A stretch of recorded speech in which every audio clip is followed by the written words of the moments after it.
acá Cristian. Recién hablaba Daniel de lo que es la situación social, el escenario actual. Digo, ¿ustedes qué panorama ven?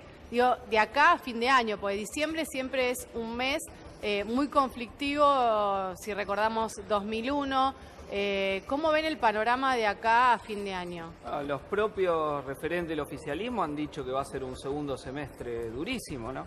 Y entonces, cuando uno ve el panorama, que es de alta inflación, superando el 30%, y del otro lado recesión, bueno, es un combo que para el pueblo trabajador es verdaderamente terrible. Ahora, esto no es inexorable, esto se puede frenar con la lucha. Venimos de un paro general que tuvo un acatamiento enorme y lejos de darle continuidad, la conducción sindical burocrática lo que hace es frenar. Y además los medios el fin de semana estuvieron informando sobre el llamado Pacto de San Isidro.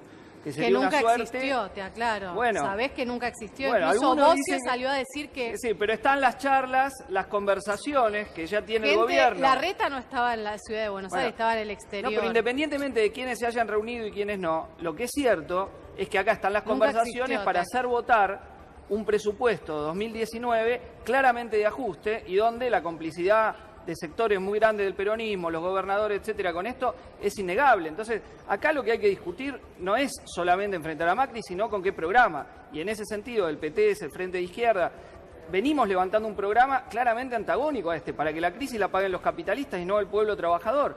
Porque si no, digo, está Macri, pero están todos los que le votaron. 122 leyes le han votado a Macri en este tiempo para que pueda ir aplicando el ajuste sobre los trabajadores. Entonces, con esos que votaron las 122 leyes, no es una alternativa frente a esto.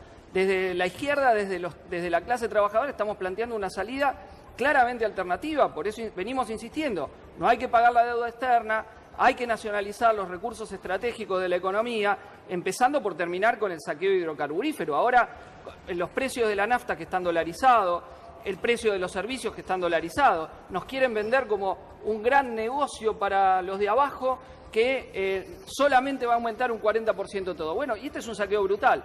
Entonces, hay una autodefensa del pueblo trabajador que implica que los salarios no pueden estar por debajo de la inflación, que no pueden decir qué grande va a ser el 25% cuando está arriba del 30% los aumentos inflacionarios que se están pronosticando.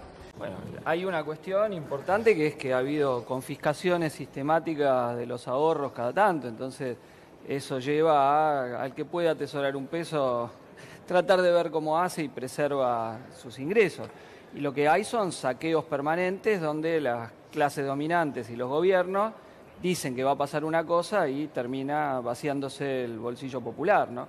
Que es lo que estamos viendo ahora con la disparada de la inflación, el aumento del dólar, donde ahora lo han tratado de frenar, pero al costo de tasas altísimas, es decir, forzando una recesión en la economía, lo cual va a provocar, sin ninguna duda, pérdida de puestos de trabajo, ¿no? Acá hay una situación, digo, muy grave, donde van los ministros y hacen como nada, hablan.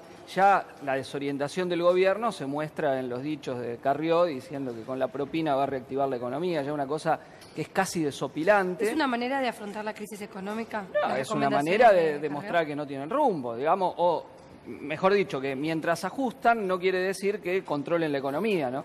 Entonces acá han hecho una transferencia de ingresos monumental hacia las clases dominantes, dijeron que haciendo eso iba a ser una panacea para todas y para todos, y lo que estamos viendo es lo contrario, una economía estancada, una inflación disparada, un endeudamiento sideral, es decir, recetas que ya vimos en otros momentos de la historia nacional, que ahora se repiten y que de alguna manera podemos conceptualizar como un nuevo gran saqueo que está sufriendo el pueblo trabajador. Y la magnitud mayor o menor de este saqueo va a depender de la capacidad de resistencia y lucha que tenga la clase trabajadora, ¿no? ¿Cómo puede ser que, por ejemplo, los bancos, porque nos escudamos nosotros en el dólar, como siempre, porque es lo que más o menos pensamos que se va a que está estable con el aumento de precios y que más o menos nos va a salvar? Pero ¿cómo se explica, por ejemplo, que yo recibo en mi teléfono todos los días una propuesta de un banco para que le deposite mi plata a un 35, a un 37%? Al contrario, cuando yo veo eso de los bancos, digo, menos te voy a depositar la plata. Bueno, pero lo que hay es que hay que tener en cuenta que este gobierno abrió todas las puertas, que ya estaban bastante abiertas por otro lado, para la gira de divisas al exterior. Entonces vos tenés acá que el 1% más rico del país es especialista en la fuga sistemática de capitales. Y todo este proceso, este gobierno se lo ha facilitado exponencialmente. Mayo, por ejemplo, fue un mes récord con una fuga de 6.500 millones de dólares. En todo el año la fuga supera más de 30.000 millones de dólares. Y entonces uno hace una cuenta muy sencilla, que es decir, entre 400 y 500.000 millones de dólares de argentinos en el exterior, debemos 400.000 millones de deuda externa, y casi cada peso que entre de deuda va a financiar la fuga de los que más tienen. Bueno, ahí están todos los ministros del gobierno. Duhovne ayer tuvo que hacer malabares para explicar por qué tenía todos sus activos en el exterior, en los paraísos fiscales, como ocurre con la propia familia Macri y el propio presidente. Casi que ellos hacen una suerte de casting y si vos tenés plata en una offshore y fugás capital y sos evasor, entonces podés ser ministro. Casi que es una necesidad de este gobierno, pero porque expresan a ese sector social que son vaciadores constantes y permanentes de la riqueza nacional. Entonces uno escucha a los economistas del establishment que presentan que el gran problema es que, como si los salarios fuesen muy altos, las jubilaciones fuesen muy altas, y lo que es la verdadera sangría nacional, que es lo que se va en pago de deuda externa, lo que se va en fuga de capital, eso no lo menciona. Cuando acá lo que debería hacerse es nacionalizar el comercio exterior, nacionalizar la banca para frenar la fuga de capital y desconocer la deuda ilegítima, lo que hacen es exactamente lo contrario, ¿no?